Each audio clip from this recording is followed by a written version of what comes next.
तर कबूतरखान्यांविषयी कोर्टासमोर परिस्थिती मांडण्याकरता एक समिती गठीत केली जाणार आहे। सूत्रांकडून ही माहिती मिळतेय। कबूतरखान्यावरची ताडपत्री महापालिका हटवणार नाही। कोर्टाने दिलेल्या नियमांचं महापालिकेकडून पालन केलं जाईल।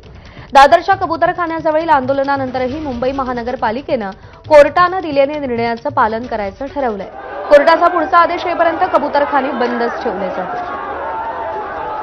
अजय माने आपले प्रतिनिधी आपल्याला अधिक अपडेट देतील। अजय, या आंदोलनानंतर महानगरपालिकेची भूमिका काय आहे?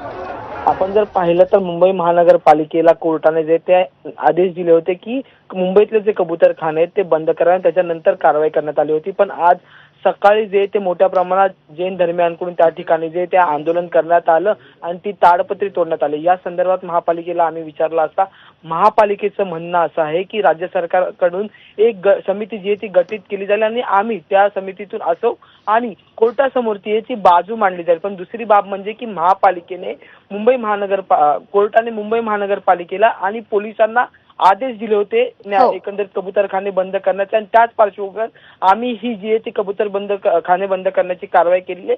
त्यामुळे जोपर्यंत न्यायालय आम्हाला पुढचे आदेश देणार नाही तोपर्यंत कबूतरखाने बंदच राहतील, असं सुद्धा महापालिकेच्या सूत्रांचं म्हणणं आहे। त्यामुळे एकीकडे राज्य सरकारसोबत चर्चा सुरू असताना दुसरीकडे न्यायालय थेट महापालिकेला आदेश देते। त्यामुळे महापालिकेवर आता जी ती तारेवरची कसरत होताना पाहायला मिळते। त्यामुळे आता न्यायालय महापालिकेला नेमके काय आदेश देणार हे सुद्धा पाहणं महत्त्वाचं ठरणार आहे। या संदर्भात उद्या न्यायालयात पुन्हा एकदा जी ती समिती मुद्दे मांडेल आणि त्याच्यानंतर जर काही वेगळा निर्णय किंवा कोर्टाकडून आदेश आले त्या अनुषंगाने महापालिका आणि पोलीस प्रशासन कारवाई करताना पाहायला मिळतील। पण सध्या तरी महापालिका जे ते न्यायालयाने दिलेल्या आदेशाचंच पालन करण्यावर ठाम असल्याचं समोर आलंय। अजय, धन्यवाद दिलेल्या माहितीसाठी।